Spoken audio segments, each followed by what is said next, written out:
Okay, well, welcome to Wednesday Morning Miracles. We always discuss the teachings of A Course in Miracles. Usually we go through a section in a chapter every single call.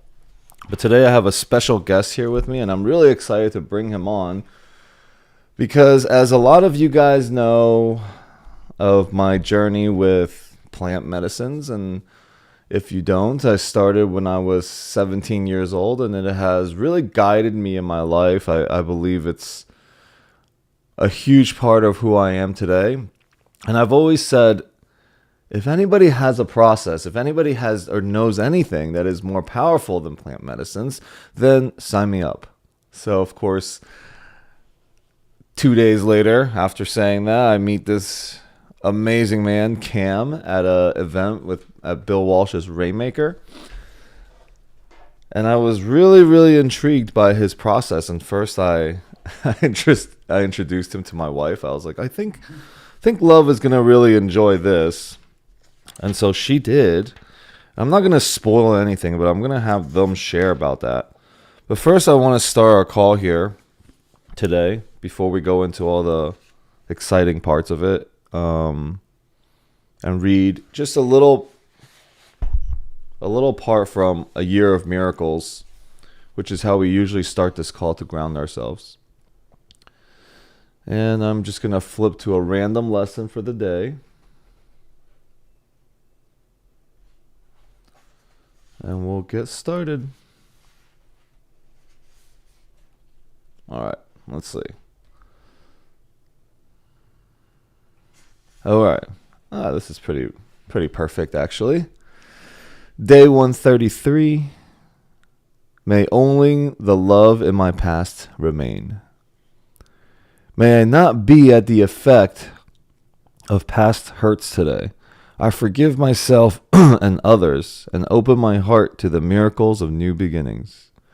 May the universe rewrite the script of my life as I allow God's love to purify my mind. May only the love in my past remain, and all else fall away. May others think of me with mercy, forgiving my transgressions as I forgive them theirs. May we all be released from the chains of our former selves. Dear God, dear God, wait, let me let people in. I place my past in your hands. Please purify my thoughts about it. May I only remember the love I gave and the love that I received. May all else burn away in the alchemy of forgiveness. Amen. May all else burn away in the alchemy of forgiveness. Wow. What a wordsmith Marianne Williamson is. And I think this is a really, really great segue into introducing my special guest here, my friend Cam Knight, who has a really great process that actually really relates to what we just read right there. And so, Cam, I would love for you to just share with us a little bit of who you are and introduction of your process. Okay, great. Thank you very much, Alex, for having me on. I really appreciate it. My name is Ken Knight. I am a coach, international speaker, and author of a dozen books in the area of mental performance, as well as personal mastery. And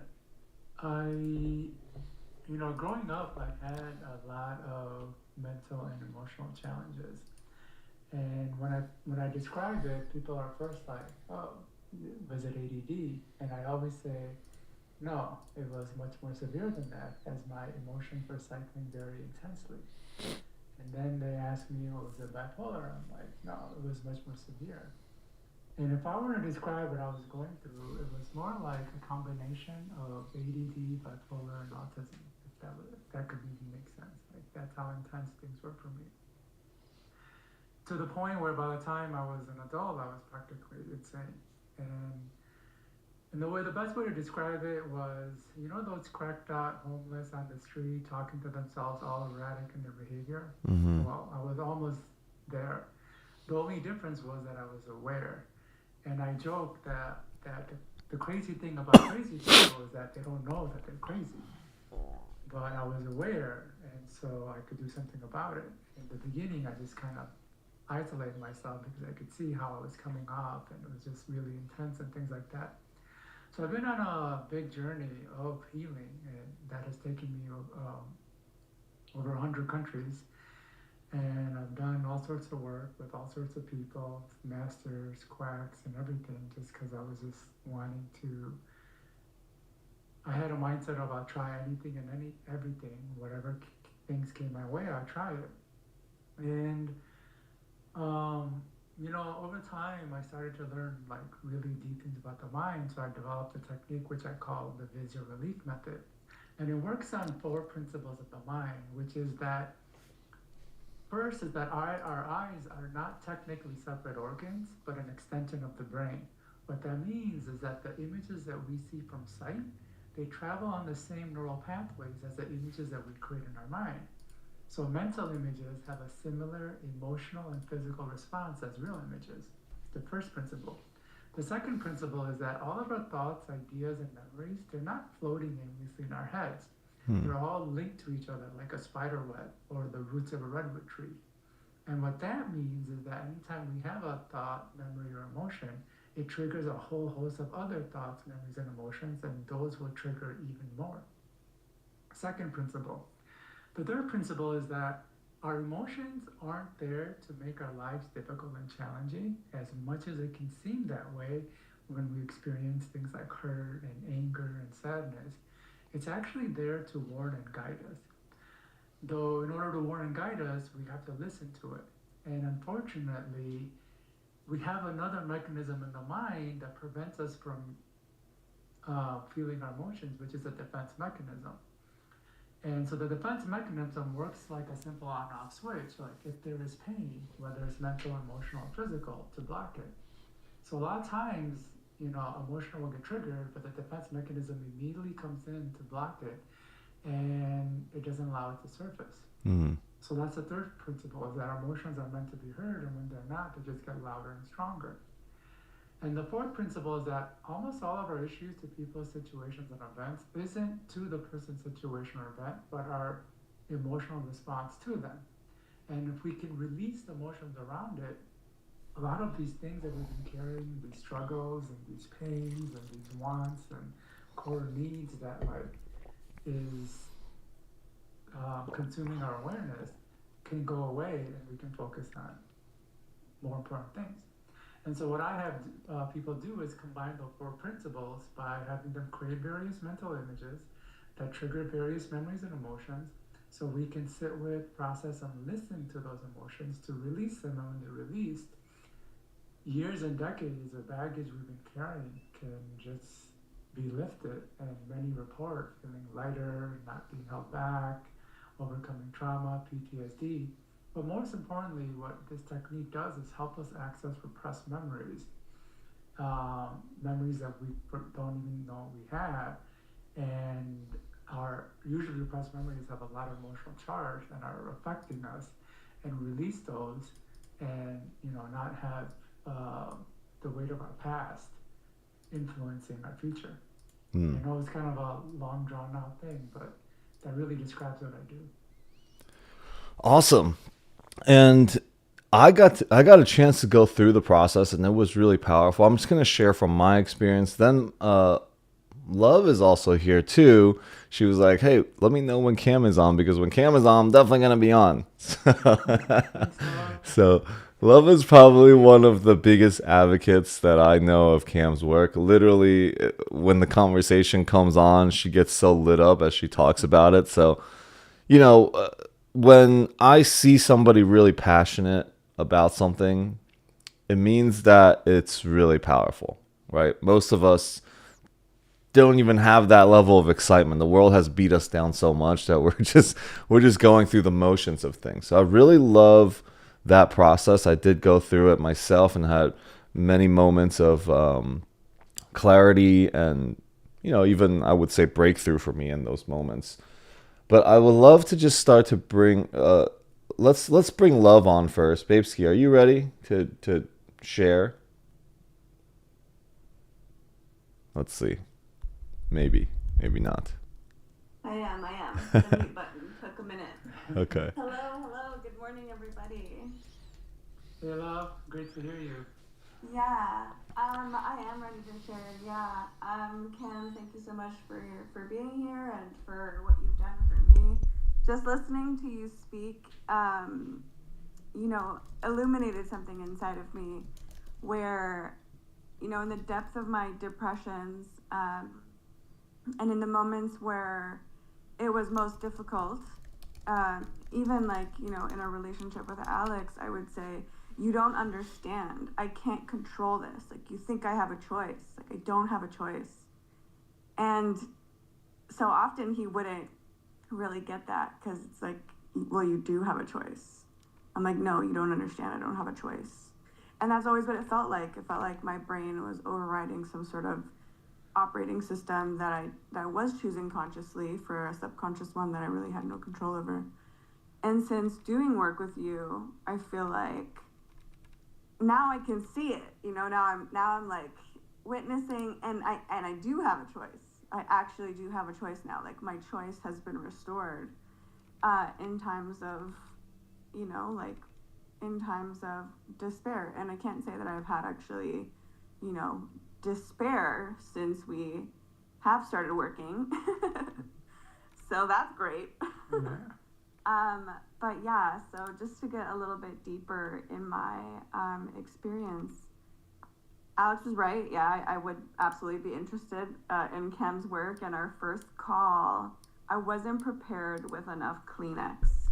I wasn't prepared with enough Kleenex, and I was like, oh my God, I don't remember the last time I have cried so hard and so, like, I remember at the end I was like, oh man, I'm ugly crying all over the place and all of this stuff. I wasn't prepared for that.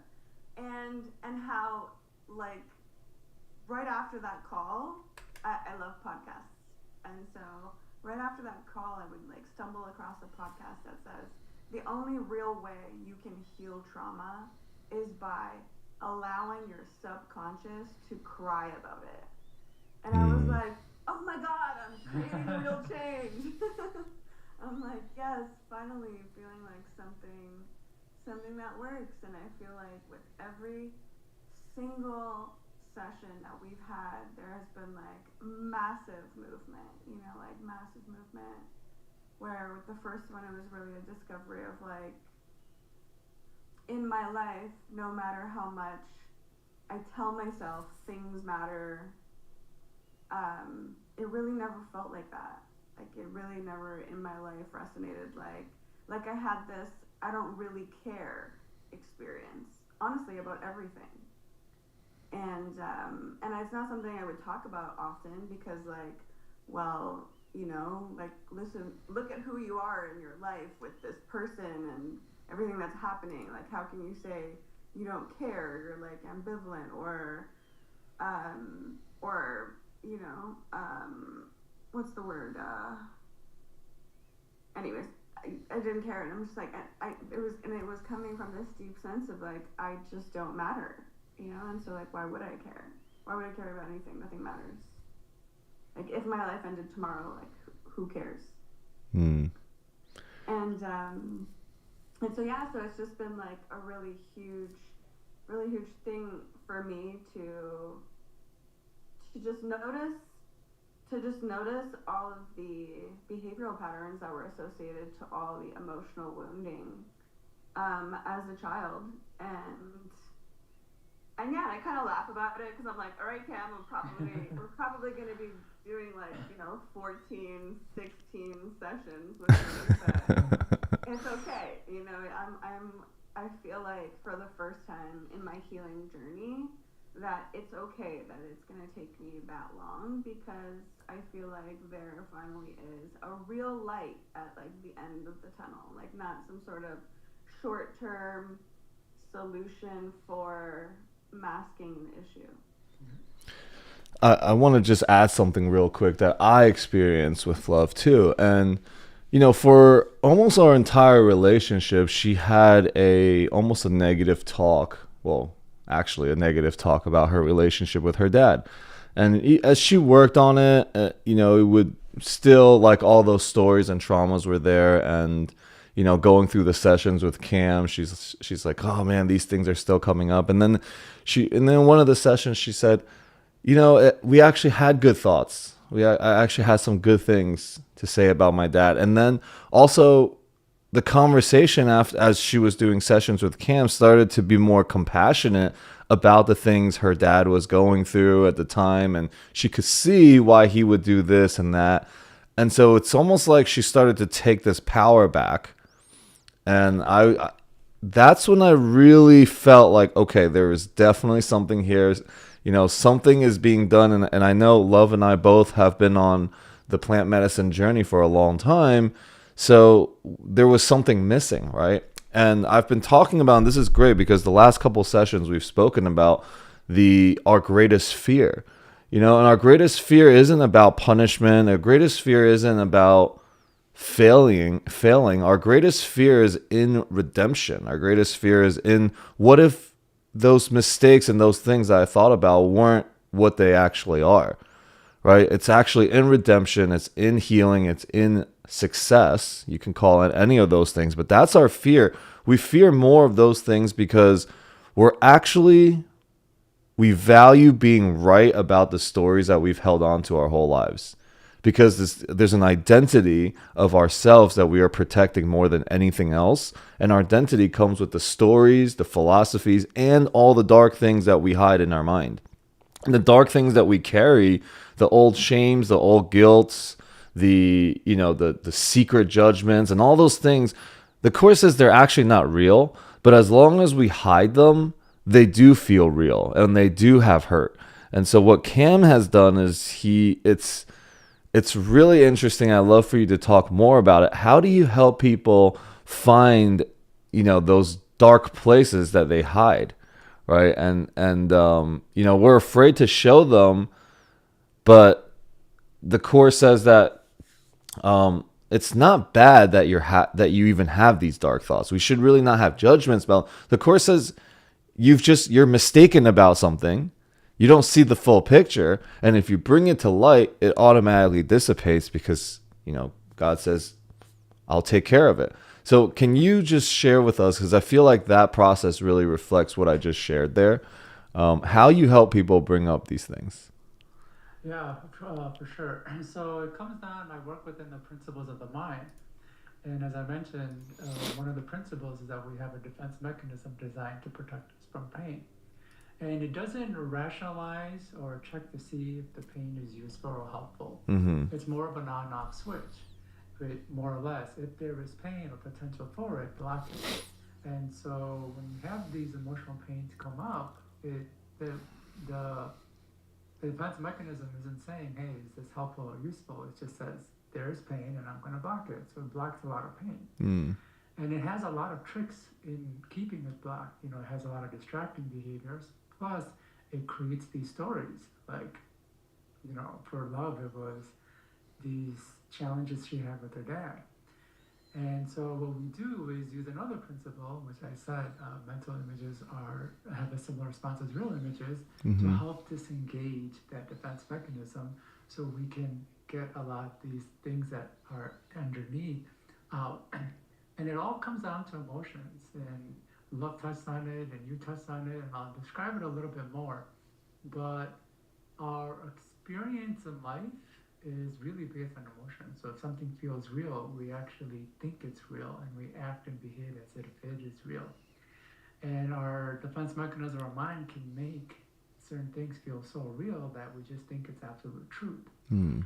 And when we can release the emotions around it, then our thinking around it changes. And what I tell people with clients all the time is like, when they start having these really profound realizations in the sessions, it's because we release the emotional charge around it. That's when we start having these realizations.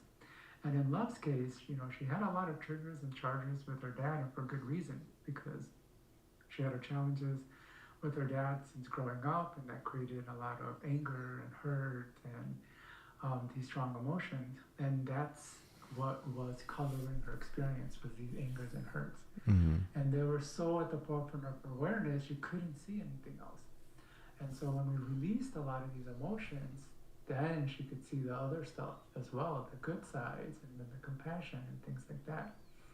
And what's really fascinating about this technique is that this works really well with interpersonal relationships. So if a person is struggling with another person, it's usually because our mind made certain impressions about that person and then had an emotional charge about that person that we're carrying around and we think it's real. Mm-hmm. And so we're interacting with this other person based on these things that are going on internally. And once we can actually release emotions around them, it's really fascinating, but the other person starts changing and starts responding to us differently. So a lot of times when we're struggling with the behavior of someone or the challenges with whatever, what I tell people is sometimes you have to change what's going on internally, to release the emotions and the traumas and the undeserving and the guilt that you're carrying. And once that removes, the other person naturally just responds differently. And I can share a really quick story because when I first started doing this session, I was working with a woman who had been dating this guy for several years and they were intimate and she was desperately seeking intimacy, like really wanting it badly. And her need was raising the wall in the other person. Like it just created a natural block. And most of us can experience that when someone wants something really badly from us or wants to sell us something, Mm-hmm. we naturally have our defenses up. And so her need was naturally creating a defense in him that he didn't know, he couldn't control, and he was just like, this is the way that I just am. And so what we did is release her own needs and wants from this person, but that we had to go deep into her past and her, challenges with undeserving and loneliness. And once we did that, after the first session, they had sex for the first time in a while. And after 3 sessions, they were engaged. Not because we did anything to him, but we worked on what was going on internally for her. And so this just shows that our emotions really color our experience. But the way our emotions work, it has a really amazing job of convincing us that's the reality. Like this is the way the world is, and this is how things work.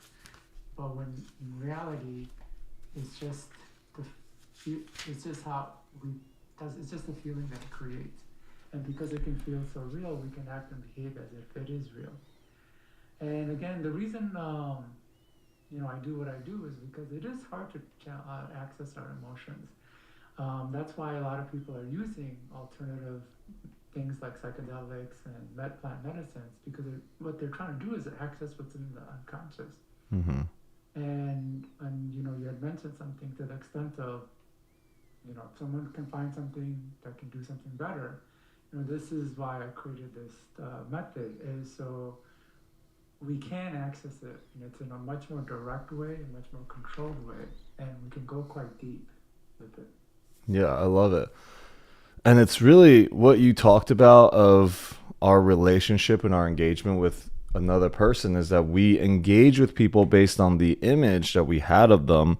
And so it's perfect segue from last week's, what day we're on Wednesday, on Sunday's session where we talked about finding the present, right? Finding the present. It says, you consider it natural to use your past experience as the reference point from which you judge the present, which means you are judging and you don't even see your brothers, you don't even see each other as they are, but you see a past experience of them. So I love your process of being able to go in there, because what it does is for me, what I saw was it challenged the image that we had of this person, right? We released the unconscious pictures and emotions we actually had. Maybe we have a conscious idea of who they are, but as you're able to release that, right, you're releasing your image of them, and you actually allow. And what the Course says, the Course isn't here to teach you what love is, because love is beyond what can be taught. Love is the natural state of all things. It's natural. When love is not happening, when miracles are not happening, it is typically something is out. So the purpose of A Course in Miracles and is that it helps you look at, it makes you aware of all the barriers that you have built against love. So as you are noticing all the barriers that you have created, naturally what's on the inside of that, or what remains, is love. And what we're afraid of, when I said we're afraid of changing, we're afraid of letting go of our philosophies, our ideas, our stories, our traumas, is because we think that without those things, what am I? We're actually afraid of what if we're not love? What if there is nothing else? So we hold on to these stories. And so this process is so great because it looks at those, it allows you to focus on those things, especially the things that, typically influence us the most while we grow up, and while we solidify and forge these ideas. So, yeah, we can even talk about our session if you want to, or love sessions, Babeski. Anytime you want, you can jump in as well. I know you're super excited and passionate about this. The other night we had dinner with Paul and Vanessa, our two good friends, and Love was just raving about this, because we were talking about ceremonies and the way that, how we should be facilitating and carrying medicine out there in the world. And Love was like, and we brought this up. We brought about this process, which is really cool. It's been a while since I found a new modality of healing that has been so profound and powerful. So, yeah, tell us a little bit more. Yeah, so what I like to say is that one of the challenges that I had in my journey was that everyone was telling me what my issue was, not even getting to know me. They're like, oh, it's this, and you gotta work on that, or you need to do this, and you gotta work on that. And like I said, at the time, my mindset was I'll try anything and everything. So whatever people were telling me, I went out and tried it. But I really didn't get a lot of results because they weren't, really addressing what was going on for me internally. And at a certain point, I was like, if my issues are in my head, why don't I just go there for the answers? And that's another reason I developed this technique, because it's actually designed to work on each person's issues that are in there. And what we do is we go into unconscious, and you actually get to see like how different beliefs form. What was the incident that created the seed that germinated into the problem that you're experiencing? And what's really profound is when we go through our life, we have a lot of experiences. And what we don't realize is our unconscious is making judgments about them. Like, this means that I'm not good enough, I don't belong, I'm broken, and all that. But we don't see those judgments happening. It's just happening in the background. And then it affects our decisions and actions in real life. And a lot of times we don't even know that these things are running, that they were even formed, or what they are. And we try to figure out what's going on, but because there's a barrier between the conscious and unconscious, we actually really can't access the unconscious. But with this technique, we can actually work on each person's issues. They get to go in their unconscious, see it all. And not only that, as we're going in unconscious and the person is seeing it, it's also healing because we're releasing the emotions around it. So what I really love about this, it's individual to what's going on with that person based on their experiences, their relationships and interactions that they had growing up that formed all these different logics, if you will, of this means that and that means this, and now it's running my life. I get to see it all. But what's really cool is that, we have these core beliefs, because what I do works all on the core level. We go to the core wounds, the core beliefs, the core needs, the core emotions. And what people don't realize about beliefs is that it's not actually a statement in our head. The belief of I'm not enough or I'm too much. It isn't like a statement that's floating on in our head. It's actually an emotional charge. It's a feeling. And I think people can resonate when I say that because like they can feel like I'm not enough or that I'm too much. Hmm. And then anytime they go out to do something, make a decision like ask for a raise or say, or if they want to pursue a business, all of that filters through these feelings about it'll say, okay, I want to do this thing, but I'm not enough, and so then it'll prevent us from doing it or create all sorts of blocks to keep us from doing it. So yeah, it's a very individual to the person because our the human brain is so complex. No one person can know all the issues it can create, and they can only know it to the extent of what they've studied. So when you do hear people saying, "Well, this is your issue," or that's your issue," they really can't say that because they haven't. They're just they haven't studied everything to know it, Hmm. and that's why in my sessions I don't really ever talk much. I'm not like giving advice. It's all about guiding and people seeing what's going on inside. Yeah. You started by saying you realize that the problem is inside your mind, but most people don't even recognize that, right? They think the problem is always outside, and as we think the problem is outside, every time that we believe the problem is not in our mind, we actually are giving our power away to be able to heal and to be able to release. So I think that was beautiful. I mean, for maybe the first step really is to recognize that, right? To Yeah. that you have the power to control and shift and heal, that it's in your hands because it's in your mind. And so there's a great saying in the course that's projection makes perception. Most of the times we think that what we perceive is actually dictating what's going on inside, but really you've already decided what's going on inside, and then you project outwards and you perceive back what we see. Because there are so many things going on in the world, we only really perceive maybe 1% of what's going on around us. Yeah. And so we're looking for what is in alignment to our thoughts, and our feelings, and even all the unconscious thoughts and the secret judgments, like you were saying, that we have. So maybe you can go into a little bit more of just like how maybe examples of how this process works, and love if you want to jump in as well to share any of this part. And then if anybody has questions, you can put it in the chat. Oh, look at that. Love's already sharing Cam's info for him.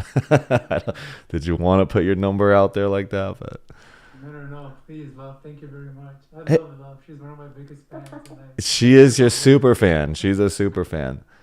yeah. Do you think, is it possible to actually do this process in a group session? Do you think you It can lead it is. from the front in a group session like that? I've thought about doing group, but I haven't. I've done it so much individually, and the reason I like doing individually is because we go so deep so fast. Mm-hmm. I've had a lot of people tell me that they have overcome issues in 1 or 2 sessions that they've seen a therapist for years or decades. Yeah. In fact, I had mentioned that this works really great with repressed memories.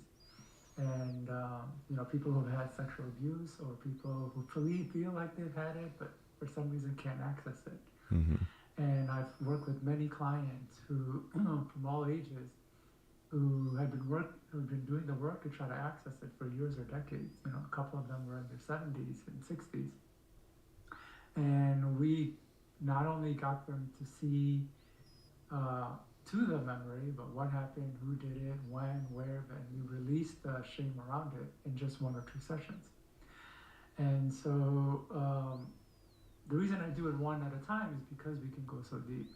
And I think it is possible to do it in a group type setting, but I would have to kind of be careful of, not be careful, but just to see where each person is at so I can guide them appropriately. And by that, I mean, so as we know, we have a lot of sabotaging and distracting mechanisms. And the reason I can get people so deep is because I'm well aware of how the mind is going to throw roadblocks, how it's going to create detours, how it's going to keep us from getting deeper. And I'm really paying attention to that. That's how I can get people so deep. What are some of those distractions and roadblocks, and what does our mind do to Yeah, so one protect of our the stuff. things is like as we're holding the image, it'll try to change or distort the image, Hmm. or it'll jump to a completely different image. And if you remember, Alex, I would always asking you, Alex, what's the image? Yeah, What's the yeah. image? And in the beginning, people will have these different images, and they're like, no, I want to hold on to this image. I'm like, I know you want to hold on to that, which is why we have to go back to the original. So that's one way that it does that. Yeah. The other ways is it tries to kind of rationalize things like, oh, this happened for this reason and all of that. And as soon as I hear rationalization, I'm thinking, okay, now this person's thinking and they're in their head and they're not in their body and they're not feeling. Hmm. So I'd say, stop rationalizing. There's an emotion there.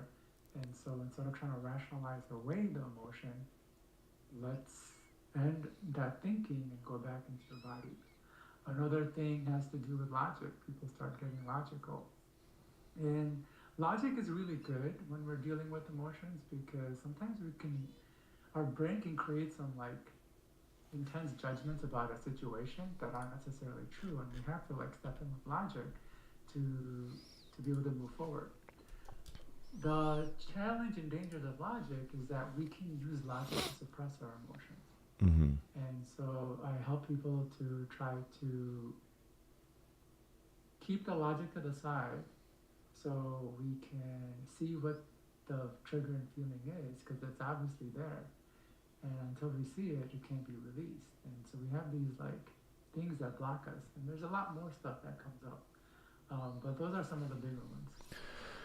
I keep going back to thinking because I put on these breakthrough like in-person events, and I'm just having an image of it actually being possible where everyone is in, because we do a lot of exercises that open people up their hearts are more open and they're more trusting and vulnerable, and a safe space is really created in there.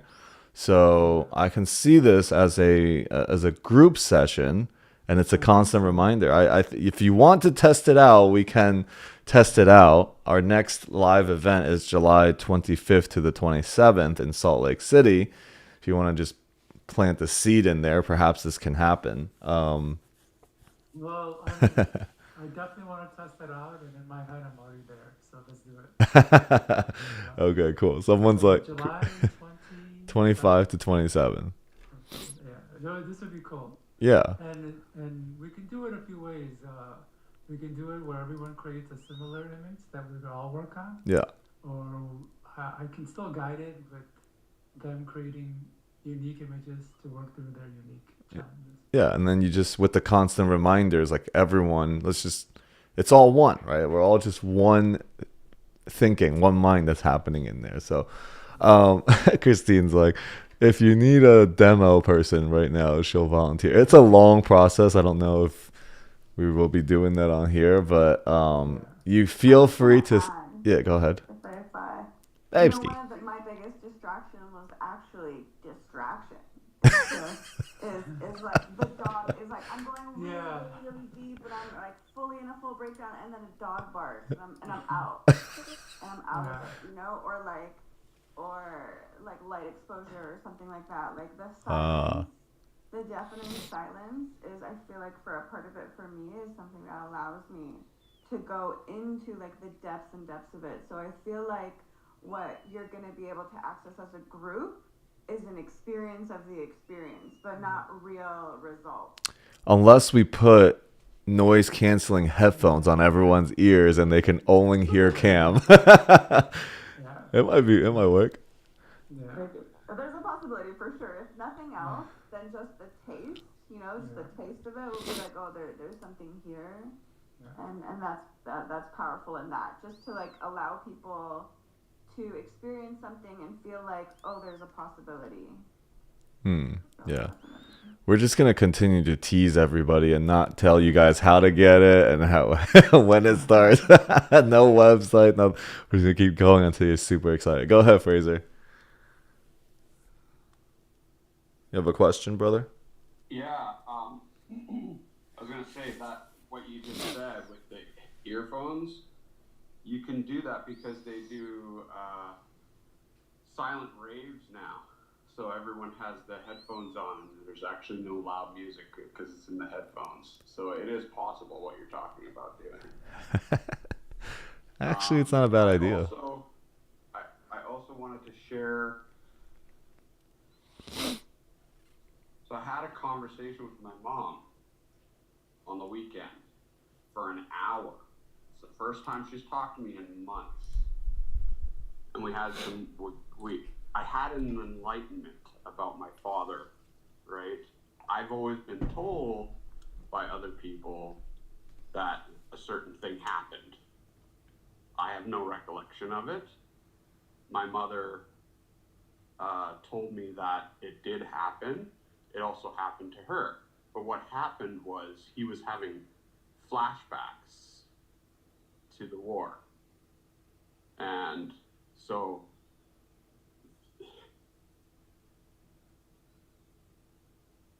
I am more compassionate now to what my dad went through.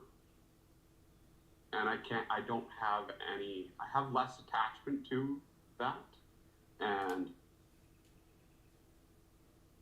I have so much more compassion for my father because he didn't have the healing that he needed in order to function properly because of what he went through. And you know, what happened to me, like I say, because of what I was told, it was only part of the information. So it's helped me to release some stuff that I've had against my father, and so much more compassion for my father. Do I remember those things? No, I don't remember them. So it's like Alex always says, it's a story that we tell, and then have little pieces of information that come in later, and that makes the picture a little bit bigger. Yeah. And what's really interesting about how the mind works, even if it does create a story, it's not so much how real the story is, it's the emotional charge around it.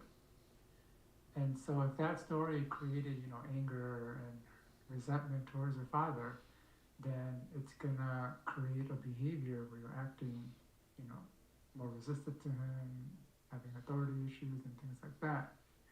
And then that just creates a very challenging dynamic. And if we can access that story and release emotions around it, then again, things like compassion become available, and the other person can feel the compassion. And so then they respond to you differently, and then you respond to them differently, and it becomes this feedback loop where it's a more positive, healthy relationship versus something where it becomes a negative feedback, where it becomes unhealthy and destructive. If I may also add to that, Fraser, thank you so much for sharing it. It illuminated something inside of me. My dad conversation is not one I haven't been trying to get through for a really long time, and consciously I got to the point where I could laugh at the things that had happened between us. And that's why I was surprised when we went subconsciously that it ignited the amount of emotion that it did, because I had already consciously done my forgiveness with my father.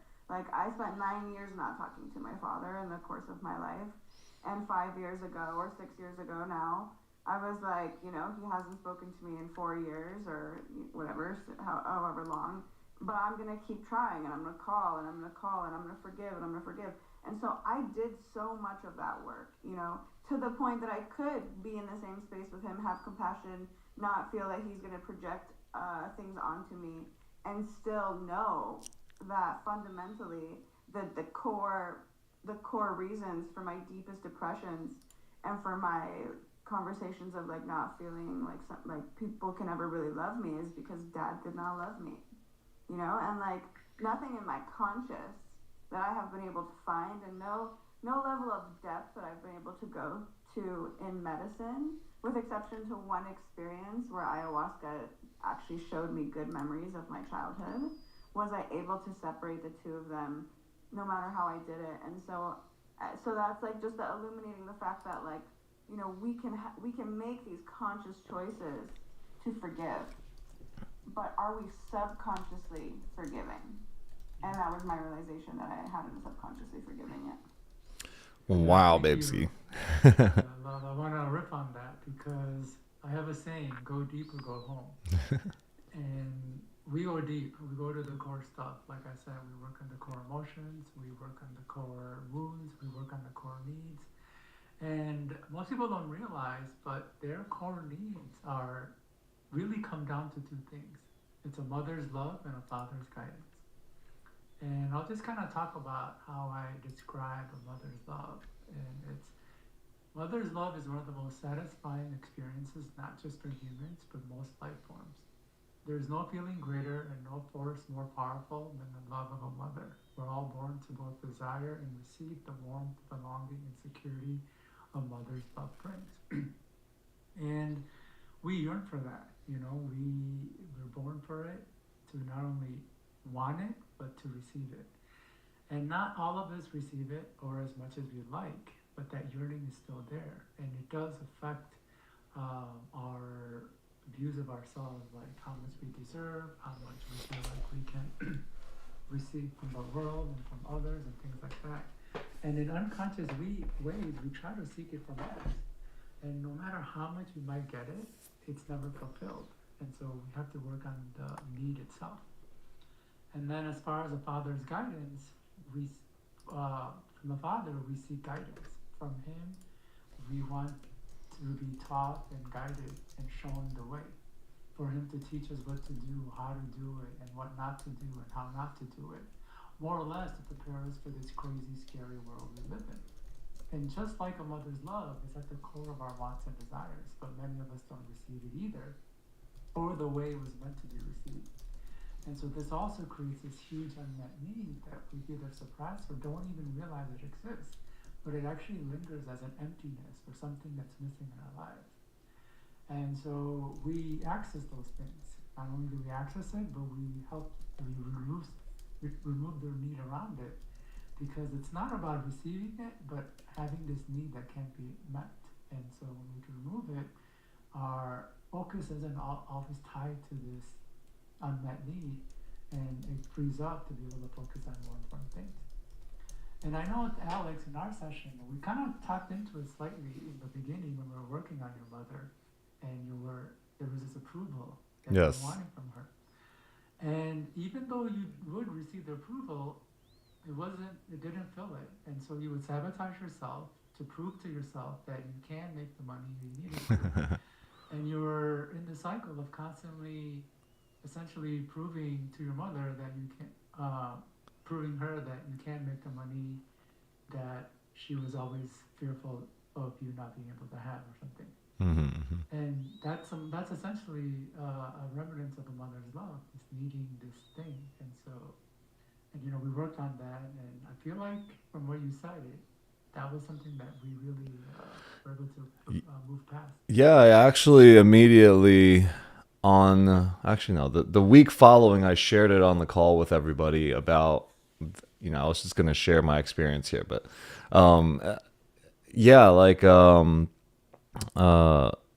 put myself in those situations, and it actually stems further than that into how I actually seek approval, and I'm always trying to prove myself to everyone, to the community, and it actually has me go out and want to carry people instead of just helping people, and I realize I put myself in so many situations, and I burden a lot of things that aren't even mine to burden. And it was a good breakthrough. It was a good awareness, which I immediately was able to be like, okay, well, and you know what? Actually, following that session, I read a quote that literally is changing the entire way I'm doing business. It says, it's a Jim Rohn quote that says, "You can help 1,000 people, but you can't carry 3." And I was like, man, that is epic. And especially just right after the session, right? It's like, that's exactly what I needed to hear. Just like Love, after the session, she hears, a podcast, right? That's exactly replicating, because these things are around us all the time. We just didn't have access to them because we've blocked them. We've blocked it out, and it's not what we're looking for. But we have this breakthrough in the session with Cam. All of a sudden, life is going to show you, hey, yes, right? There's affirmations, because our mind is that powerful. We are working and we are seeing the world really through this lens that is we already decided what the world is in our mind, right? And so you're able to help them go through that. And as we're talking here, I actually just started writing a similar process that I'm borrowing, but it's a session on finding God. Okay. Cool, cool. We'll I talk wanna about hop on this. that. Yeah, we'll do. Two Okay. things I want to say. Yeah. One, Jim Rohn is one of the. He's the man. He's the Yeah, man. he's a man. Most people don't know him, but he is who I think. Tony Robbins. Yeah. Learn was from. influenced by a lot. Yeah. So he's like the man behind the man, or the OG. He's a personal development. So Yes. you gotta follow him. Two is there's something very interesting about emotions. So our emotions will create a certain feeling or emptiness and tell you what you need to do to remove it. For example, it'll create hunger, and hunger tells you to eat, and when you eat, the hunger goes away. Huh. Loneliness tells you to be around people, and when you do, the loneliness goes away. But sometimes, and for some people, doing what the feeling says doesn't make it go away. So for some people, eating doesn't make their hunger go away, which is why they fall into a pattern of overeating. For other people, being around others doesn't make their loneliness go away, which is why they can feel, alone and on their own. And what's really interesting about that feeling is that it'll start telling us all these things we need to do to make the feeling go away. And we can work on, we can chase what it's telling us, sometimes to the point of exhaustion, without ever the feeling going away. And so in these instances, it helps not to listen to what the emotions are saying, but to work on the emotions directly. So with your example is that you were seeking approval, not just from your mom, but from your mentors and others. And no matter how much you received it didn't go away. So you kept chasing approval. You kept chasing approval. Mm-hmm. And unless we realize that we're actually, this emotion is like a carrot on a stick, leading us along into just a cycle that's never going to end, we can actually break the cycle. And if we can release emotions around it, it naturally ends on its own. Yeah. Love it. I mean, it was awesome. I mean, to have that realization, and the other one that I had was, stemming from that was the story that I've always told, like Alex is not a W-2 person, and, he's never had a W-2 job, and this is why I'm such a great operator and multifamily and all these things. And yeah, once that came up, I was like, oh, I had that story this whole time. And it's funny because I had a opportunity to actually, take on a really great offer. And so immediately after, I was, yep, I'm taking it. So when you have that level of clarity and certainty around some things, like, it's easy to make decisions, And so, yeah, just wanted to share that. I mean, the value that was provided in those, and, I didn't have a ugly cry session. I did have a realization or reaffirmation of how much God is in my life, actually. And so that was really great too, to be like, oh wow, I was able to hold images that otherwise probably maybe a past version of me would have lost my shit over, And so it's a combination of A Course in Miracles and all the work that I've done around not having judgment around these stories, So, but it's a really powerful session. No, Love and I quickly joked about that after that session. I was like, Alex is at another level. He's definitely done his work. So yeah, I was actually quite impressed just how far you have come along. Thanks. Alex's is the end game, like the final session. The final session was like Alex's first session. That's what it is. It is, yeah. That's funny.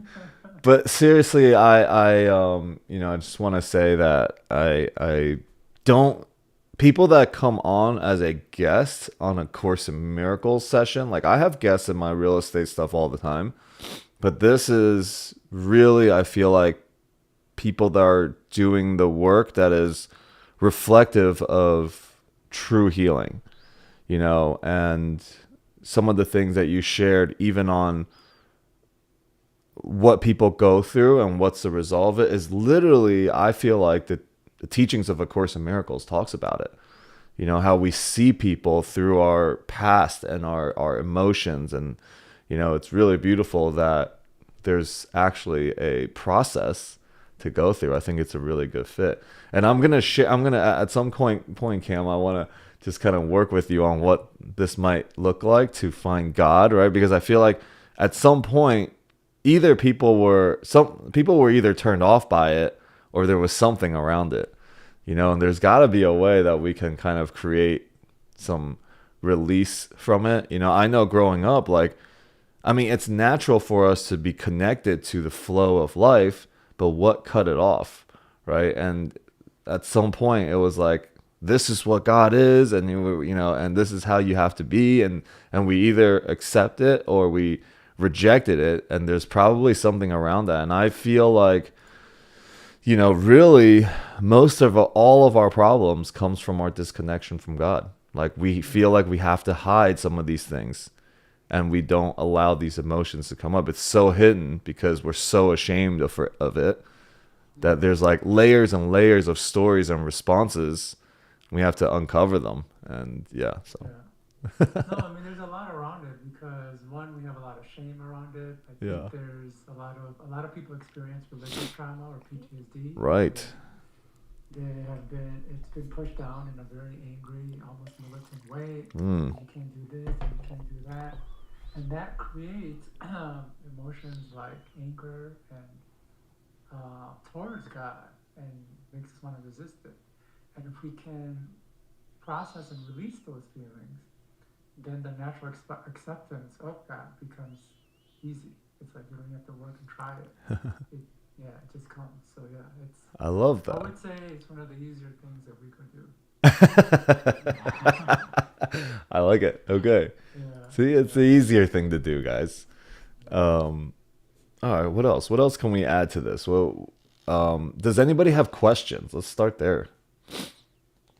Because it seems like everyone's like, how do we get a session? So Yeah. what is that typical? Let's wait, Fraser, real quick. I just want Cam to say what does a typical session look like? How long is it? And Okay. yeah. This is actually good. A question. I'll give people an idea. So each session, I send a text message that describes what I want people to do, and it kind of describes. It kind of rips on what Love was saying. Like, you want to be in an environment where it's quiet, where there's good lighting so I can see you, and that you're on a laptop that's plugged in because your eyes are gonna be closed. That's how you go inside your unconscious. Though each session is about 2 hours, and if it needs to go longer, I don't mind. I don't end it unless it's when it's right time to end it. And the reason we go 2 hours is because what I found is that it's the first hour where our unconscious starts to open up. Unfortunately, most therapy and coaching, that's when it ends. And so what happens is the person is cycling through the same realizations and staying surface level. And so we do 2 hours, and it's usually about like near the end of the 2 hours where things start to feel like, okay, I accessed the deeper stuff. We got the emotions around it. We sat in it. We heard what it said. We started to see, how all our paths, the connections were being made to create the feelings that we're experiencing right now, and then it releases. And what's really good about it is when you release emotions, it's not something you have to work on again. Only if there's deeper stuff do we work on other stuff. So like, one session we'll work on one issue, another session another, and all of that. So unlike other therapy and coaching, where even though we might come to a realization, we still have to work on it. We have to be conscious of it. We have to practice, being aware of it and responding differently and all of that. Once we release the emotions around it with these sessions, there's none of that. The issue's not coming up. So you don't have to do all these ancillary things afterwards where most people don't, so they regress, if that makes sense. Yeah. And then you write like a full report on it for them. Yeah. Like Yeah. it's pretty epic. I mean, it's so much that you put into it, and I remember at the end of the session, you're like, "How long you think that was?" And I wanted to stretch it longer. I was like, like an hour 20. And you're like, "No, we're like 2 hours and 10 minutes." And I'm like, "What the 2 hours and 10 minutes?" Yeah. First of all, I felt like it was like maybe 50 minutes, but I thought I knew it was gonna be longer, so I said 1 hour 20, and it was still so much shorter than what I thought.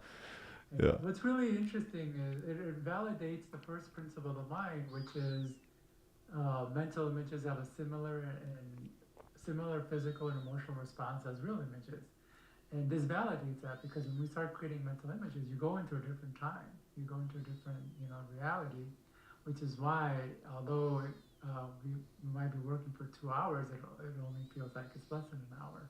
Hmm. And yes, the sessions do include a write up. So a lot of these write ups end up being, 8 pages long that helps you understand what came up, and more importantly, as a reference for later. Because one of the challenges of what we're working through is we can have a realization, but we have a sabotaging mechanism in our mind that's keeping us where we are. It doesn't want us to move or change or grow. And it has all sorts of tricks up its sleeve on how it keeps us from moving and growing. And one of the most effective ways it does that is by making us forget things. And not only does it make us forget what we've learned, it makes us forget the commitments we've made, but more importantly, it makes us forget the realizations that we've had that can make the big shifts in our life. And these write-ups keep that realization going. So just by reading everything through, it kind of like integrates that information, so it continues. Awesome. Yeah. And so Fraser's got a question, so go ahead, Fraser. I was just going to ask what is it, Cam, called? What is your practice called that you do? I call it the Visio Relief Method. Physio relief method. Yeah. In that session, is it able to, uh, are you able to remember those things that you might not have forgotten? Or So, like, forgotten? fantastic question. A lot of people, one of the things they come up to me and say like, "Oh, I don't have a lot of memories from childhood, or I don't remember anything from like 13." And that's actually, if there was anything that was easy, this is the easiest part, is accessing those memories, because we're just working with them. The memories are there. We're just using the principles to access them.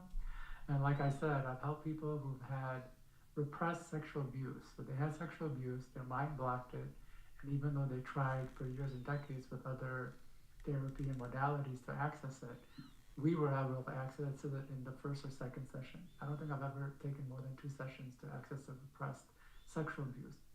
So if we can access something that repressed, we can more or less access most other memories. What about physical abuses? Yeah, that's is very easy to access. Cool. Yeah. So that's not the issue at all. At all. So that's something I've gotten very good at. And I hope I don't come off like too egotistical with that. It's just that I do pride myself on the work I've done to be able to access that very quickly. That's Hmm. amazing. Thank you so much. You're welcome. Who else has got a question?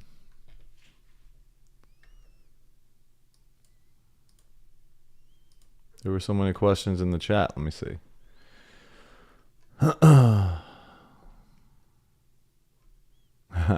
Jess Electric is on already. She's like, anyone that Alex brings on here, we're in. All right, Taz Nova, go ahead. Yay. Thank you for the call, and thank you, Cam, for being on this call and for sharing your method. It's super eye-opening, and then of course, thank you, Lev, for your vulnerable share, as well as Alex. I, like I said on the chat, I feel like it's like an answered prayer to some of the things I've been realizing in my healing process, and because I've been working on it for a long time. I have had the pleasure of giving compassion to my mother before she passed, and I have a lot of like travel with her, and then some I'm discovering with my dad, who was like always present but always absent from and not quite processing that motion, but getting an opportunity to now that he's the only living parent. But also recognizing in my inner child healing, like the common theme of what you've been saying is like these repressed memories. I don't really remember a lot of the things. I remember moments. I don't even remember like the good moments. Really, like everything I've only remembered was like the not great moments of childhood. So I was wondering how does it work that how does it work if like let me rephrase. In therapy sessions, I have had a hard time dropping in to really like get vulnerable. It's been really rare. I try to do it, you know, being in the room, making sure I'm like in their office, but I feel like my rational mind kind of gets activated too. So I'm like trying to imagine doing that in like a Zoom, of course, like with the silence and everything. But like, how do you work with someone who might be stubborn and rational about that, especially like wanting to create a space over Zoom? Yeah, it's once we enter the unconscious space, it kind of just takes care of itself. So I have no trouble with that. I've worked with very talented people. People are very logical and they're in their head, and that's why I'm there to facilitate to see when um, their unconscious is creating detours or trying to distract them. And yeah, that's no problem. And you'll find that the Zoom, I find that it's much easier to do it on Zoom because as long as you're on your own, in your own space, your unconscious naturally wants to open up. And when we use the principles of, you know, mental images have a similar physical and emotional response as real images, then the whole thing just kind of happens on its own. All I'm trying to do is keep you from getting in your own way in getting deeper. And does it ever get so intense that it's I'm having a control thing right now too. Like, does it ever get this intense where it's like not manageable? You know? It does, and that's kind of part of the process. Oh, And great. Okay. yeah, well, that's the thing. Oh, I see. Ugly crying. Okay. All right. Yeah. Okay. And it's, well, your need to control is actually what's blocking you from going deeper. And I help people work through that. So I've helped people go through those states where it's just so uncomfortable and they just want out. I can talk them through in a way where once they get past that, they're like, oh, I don't even know why it was such a big deal. And then we drop in. And depending on the level of trauma someone has or what's going on, there's layers to it. And so we might hit one layer and then we'll get to another layer, we hit it again, and I just walk them through the process. And again, we don't end, this isn't like therapy or coaching where it's like 45 minutes or 50 minutes and once it's done, it's ended. It's, if it's past 2 hours and we're hitting some, you know, important things, then we continue. I've continued sessions, even with people love has recommended, over 3 hours. And it may seem like, oh man, 3 hours, but you know, Alex kind of gave away. It doesn't feel like it. So it's kind of cool. Yeah. And and I want to just reiterate, I think you'll have some really profound breakthroughs, especially if you have still a certain barrier with your father. Like once those are removed, you'll just naturally have not just compassion, but you'll be not even less resistant, but I think you'll have that relationship you're seeking, knowing that he's the only surviving parent, and I don't know how old is he, but if he's not going to be around much longer, those barriers just naturally go away, where you can just have that meaningful relationship that you've been wanting. Thank you. Yeah, I mean, I can see how it's affecting me too. Just having this like grievance towards my father, even with like more compassion for him, it's getting in the way of how I see life, and in general too, I could see the repressed memories. It's getting in the way. Like I still have experiences of being really panicky or really nervous, really anxious, and it just feels so connected to whatever I'm not remembering. So yeah, it feels worth it. It feels worth it. So thank you. It's good. And like and as Alex mentioned, as we had mentioned, these sessions are, you know, at least 2 hours long. You get the write up as well after the sessions, which take me at least 2 hours to put together.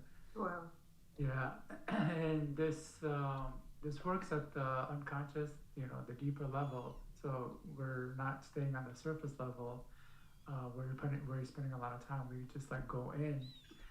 And what's really cool is the way the technique works. Just going in the unconscious is healing because we're allowing the emotions to come up and sit with and process, which allows us to go deeper. And then the emotions come up, we sit with process, which allows us to go deeper. So the healing's happening as we're going into the unconscious and getting these insights. I appreciate the time you take to like the report afterwards. I find myself sometimes in therapy sessions it's not really easy for me to take notes or to recall sometimes. So I really just appreciate all the effort you put into your sessions, and I haven't experienced it yet, but I already feel like so much care you put into it. So I'm very much looking forward to experiencing. Yeah. So I normally don't give this away, but my sessions, I'm providing a mother's love, and my write-ups is the father's guidance. So that's what I bring. So when you say with so much care, like that's the whole, that's what my whole goal is, to give the person the care that they have been yearning and didn't receive. Amazing. Look at Love's on camera too. Look at there must be such a special session that she wakes up this early for and is changed getting on camera. Look at you. Look at Thank you. so much. I was gonna say if nobody else has any more questions, I thought maybe we could take a second to actually talk about results. Sure. Yeah. Well, there's another question. Cam, what do you do for fun to refresh yourself from this heaviness? Yeah, so I do take people through some heavy stuff, and I use this technique to remove what I pick up of others as well. So it's a technique that I practice myself, not only to get to this state, but I am continually practicing. But outside of it, there's three main things I enjoy. One is social dancing. I do salsa and bachata. The other is rock climbing. And the last is yoga. So those are my three passions. And I love the cold plunge and sauna. So those are my four passions that I try to hit up at least once or twice a week. Wow. Nice. Amazing. Yeah. So Babesky wants to take us to results. Results, because I'm so results driven. Yeah, I just wanted to speak into like the tangible effects, and something else that something that you're going to experience going through this experience with Cam is that as you start to feel more and more weightless, you're like, oh, do I really want to go back? do I really want to go back for another like 2 hours of crying? And so sometimes your like subconscious is like, oh man, life is so good. We can wait for our next session. And to add to that is like, don't wait. And I'm constantly telling myself, don't wait. Because after every session, there's like tangible results. And going backwards, I'll say habits. I have had terrible habits. Most of us have terrible habits, have had them our whole lives. I mean, I can read Atomic Habits, I can do all the habit stuff, I can have my habit book over here, and I haven't really been making the kind of progress that I have just, even through the one experience with Cam, and Cam gave me an affirmation that I try to use as much as possible. I've even programmed Alexa to remind me whenever I ask her what it is. And it's like, yeah, I am delivering results. Like, I am getting results. I am choosing to change my habits. It's like I'm a do it now person. I'm choosing that, and I'm stepping into that. So that's been a result that I'm just like fuck yes. And even though I'm this type of person who like I expect results instantly and like to climb mountains, even though I've just learned how to walk, but so I get to be gentle, but I have been receiving a lot of results with it. And then going back to like the first session, you guys all know about the difficulties that Alex and I have had in our relationship. And when I finally decided to like choose myself, and we went through the whole process, and Alex came to this understanding place, he was like, wow, you had a lot of patience. And I thought about it. I'm just like, did I have patience? I actually didn't have patience. I just had so little self-love and so little I matter conversation that it took my first call with Cam to realize that I do matter. My dreams matter. It matters to be loved in the way that I want to be loved. And if this person who says he loves me but doesn't show up that way, can't do it, then what am I doing here? I matter. I matter. I'm choosing me. And so, not to say that, like, it was really funny because when I messaged Cam that, he was like, "Oh my God, please no. Please don't tell me that's what you did." I'm like, "No, don't worry, it's all good. Everything's going to be good." I'm like, it wasn't your fault or anything. Like, this is a long time coming. And I just finally had the courage to say that, like, hey, you're not hearing me and you're not meeting me, and I can't keep doing it like this. Mm-hmm. So just to give a reference, what Case Love is saying is, she ended things with Alex, and I'm like, no, that's not what. Because Alex introduced me to you, and I'm like, that's the last thing I wanted to have on Alex. And then she's like, no, it's a good thing. But the most important thing that I want people to take away is that, like I say, I don't coach or guide, and I didn't tell Love that you matter and all of this. I wasn't giving her pep talk. That's not what I do. But when you release the undeserving and you release those things, the natural conclusion does come is like, oh, I matter, I can do this. And if you release enough of your blocks, you naturally do the things that you want to be doing or are called to do without having to-do lists and these books and all that. It just happens because you're not fighting against yourself anymore. It was kind of like Alex. Alex had this really great job opportunity, and he was kind of had a struggle of like, should I take it or not? But when we released the need for the approval and things like that, it's like, oh, this is a no-brainer. I'm going to take it. And you literally took it on the call, which was a testament that we just end up doing what we want to do when the blocks are removed. Yeah, it's easy. It's literally, we've been talking and doing A Course in Miracles on these calls. You guys do one session and you guys get an experience of A Course in Miracles right there. So, maybe we can go into like, what are the expectations in terms of like your offering? Is there anything special? I didn't mention this to him at all. I'm just going to call it out. Is there any special thing you can give to anybody on this call here? As I see a lot of people wanting to do it. So at some point, price is going to come up. So yeah. So we'll wait for the price. So we have a one-on-one because I just want to make sure I can deliver. I'm all about delivering. And a lot of the things I do is to try to deliver, because one of the things that didn't resonate with me when, I was doing my coaching and stuff is everything in the personal development space has gotten to just like trying to make as much money as possible. And, they get you on discovery calls, they push this thing, and they make these promises, you get these sessions, and it's just advice. And if you don't follow it and get results, then it's on you. And I never felt good about it, which is why I do what I do, is because I want to help people go deep, release a thing so they can start doing the things that they want. And then in terms of a package, you know what? I wish we had talked about it. I could have put together something really good. But why don't we just say like 20% off what my price is? Okay. And the reason I talked about results is that let's get on a call to see if I can help you, and then I'm going to do 20% off. Beautiful. Look at that. So you guys that heard this or on this call, you guys get that. And it's probably, yeah. And Love will say that what I charge already, it's an amazing deal. I mean, if you guys think about like, either you hold on to this story for more and more time in your life, right? Or you get rid of it. Like, what's the cost of not getting rid of that? The cost of not healing is going to be way more than anything money can represent. There's truly no educational platform that you could possibly pay for that's going to generate these type of results. Like, I don't care. I mean, I have dropped a pretty penny in the pursuit of like fixing what was broken. That's kind of like what it felt like always. Like, I'm broken and I just really need to fix something.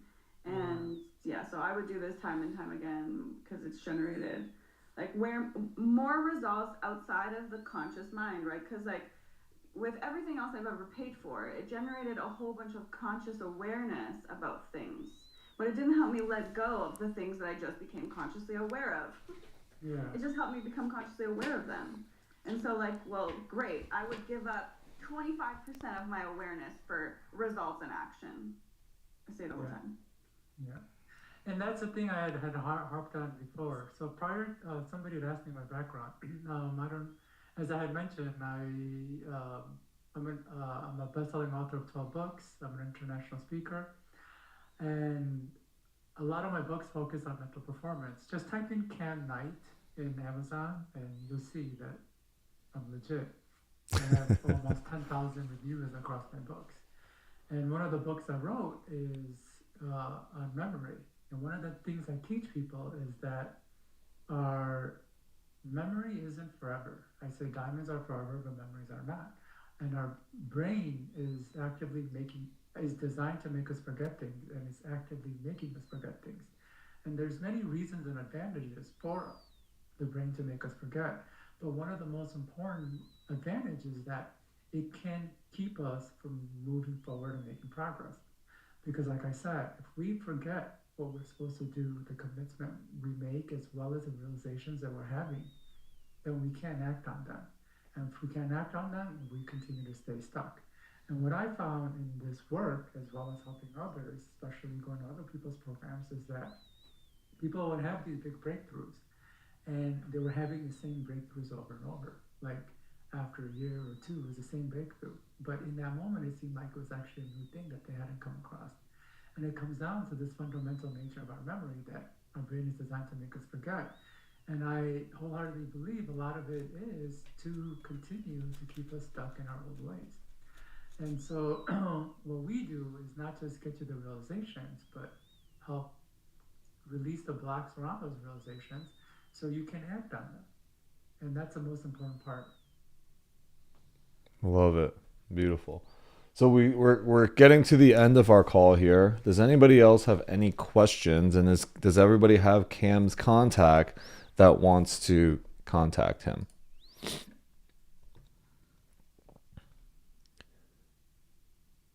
Just. That's Lisa. Hey guys, I am so completely blown away by this conversation. Cam, I think I texted you within 5 minutes of you opening up your mouth. I was already texting you, all Yeah, right? I got your text. So I'm first, okay, because I know Yeah. nobody texted you before I did, because I knew that I have been searching. I'm 63 years old. I have trauma that I have identified. I have had breakthroughs. I have done plant sermons. I have done everything, turned down every alley, know my trauma inside out, backwards and forwards, but nothing has gotten me. Forget about breaking through. Have been able to get me to finally release the trauma that I have. Must be so deep inside. So this is like, I mean, I'm always waiting for the next door to open, and I always find it somewhere near Love and Alex. That's it. Yeah. It's always somewhere near them where I find these openings, and I'm so looking forward to. Remember, I texted you first. Go in order of the. Yeah. I'm only Yeah. kidding. She's ready to I'm go. still ready for you. It's kind of funny because when I approached Alex, he didn't really resonate with me. And Alex wasn't somebody who I actually realized his journey and his depth. And so I can't say I really resonated with him when I approached him, but just something called me out to approach him. And it looks like we're both just doing the work and like at a, like a, again, I don't like to come from ego, but I think we've both done it at a very profound level. So, Yeah. Well, just between you, me, and the lamppost, I didn't resonate with Alex either when I first met him during the trainings either. Because he came up to me during an exercise and told me a bunch of shit about myself. I'm like, who are you? I've never even spoken to you before. It was that like, I see you as whatever, this and that. You remember that exercise? And I see this, I see that. I'm like, wait a minute, who are you? So I didn't resonate, and now he's one of the people that I most love in the world. Him and love, that I love most in the world. Like I said, my biggest breakthroughs have always been somewhere in their vicinity. Has been something that he's shown me, a door that he's opened up for me. So I'm so looking forward to And don't forget, I'm the first on the list. Yeah, yeah, you're on first. I will definitely be contacting you very quickly after this. Great. Any other questions, guys? Cool. Yeah, when I talked to Cam the first time, it was kind of like it's in a chaotic scene, right? I mean, you go to these conferences, there's a lot going on, 10 different conversations happening, and Cam comes with his like very grounded, neutral way of things, and we're in a kind of intense conversation with somebody else, and yeah, but I knew that there was something there because like I said, there are still guiding things in my life that I make decisions from. And if people have experienced plant medicines and tell me they have a more powerful process, immediately that's going to draw my attention, right? Like that's going to be something that draws my attention. So he agreed, and that's what he said. And I was like, oh, look at that. And I was like, yeah, love loves these things, like let me just put her to the test, we'll see what I have. Cause I really, for me personally, I've gone through really deep journeys myself and releases, so I didn't know if I had anything, and I was like, oh, I don't know, we'll see, but I'm open. I've always I train myself also to just be open too, and then just watching Love's results, immediately, like right afterwards she broke up with me, and I'm like, oh, this is powerful results here. I'm just kidding, but yeah, it was. I mean, meeting you was one of and I didn't know at the time, was one of the greatest gifts of my life too, because it actually created a sequence of events that actually called me to be a really great version of myself, to remember that. And yeah, I'm a super fan too. Wow, Alex, I didn't know that. You actually hadn't expressed that, so I'm like really happy to hear. Yeah. So just know that I do have really high regards for our relationship and what you've done for not just Love, but for me too, and our relationship together. And I'm excited for more people in our tribe to experience you, so that more healing happens. So Nelson, go ahead, brother. Brother, yeah, just getting off an exit real quick. This call for me was epic. You, Love, and Cam were the Trinity. So, Cam, I sent you a text. Love, thank you for the introduction. Thank you guys for hosting this and the work that you do. Much love. Thank you. And for everybody that shared today. Thank you. Yeah. Thank you. Yeah, you're gonna love it too, Nelson. I know it. Okay, so Cam, do you have any last things to share before I take us out with one final passage here in A Year of Miracles? I think I've said the things that I wanted to say, and it kind of came out throughout the conversation. So there isn't anything more I could say. So I would love to just, hand it off to you to close it off. All right. Awesome. And I really do hope I can see us doing the live event in July in Salt Lake City.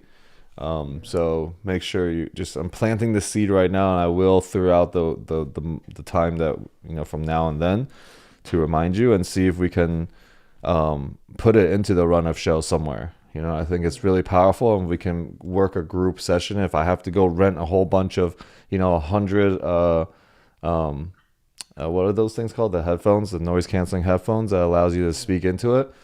I actually like that, but I don't know if it's necessary, but it might be. It might be. No, I think we could do it. We could pull it off. Yeah, I'm sure we can. All right, guys. So this was a really great session. The last time we had Samsara on here, and people have got a chance to do the Vedic readings with her, and everyone has only amazing, powerful things to share. So Samsara, thank you for joining us here today too. She does a great Vedic reading, and it's also really profound. So far, you two are the first guests that I've ever had in 7 years that I've been running A Course in Miracles. So, we'll do more of that. I feel like there's a lot of gifts and offerings out there, and we'll continue to experience it ourselves first and bring it to light for everyone. So, day 329 in A Year of Miracles in here. Marianne Williamson writes, "Forgiveness frees me to live a different kind of life. The only way to be free of my past is if I'm willing to free others from theirs. May my focus be changed today from what others have done to hurt me to what others have done to love me, from what others have not given me to what I have not given them. I extend my perceptions beyond the mistakes of the body to the innocence of spirit, and from the darkness of the world to the light within our hearts. I choose to forgive that I might feel forgiven. Forgiveness shall then free me to live a different kind of life. Dear God, please remove the scales that would blind my eyes to the light that is all around me. Help me to see the innocence in everyone and the love in every heart. Help me no longer dwell in darkness, but rather bathe in the eternal light. Amen. Alrighty, everybody. That's a wrap for Wednesday Morning Miracles. I'm not 100% sure if Sunday will happen because I will be in Austin at this event. If you are going to be in Austin or anywhere near Austin, you want to come to a really cool event, let me know. ARIA, there's a lot of amazing spiritual teachers with their healing modalities as well. So I'm excited to meet the other speakers and to see what else is available out there. I know there are some really, really powerful healers that are going to be at that event. It's called ARIA. All right, everyone. Thanks, Babeski, for being here. And Cam, thank you for your time and all the work that you do and the light that you are in this world. And may you guys all get a chance to experience Cam's gifts. Thank you very much, everyone. Thank you, Alex. All right, everybody. Ciao.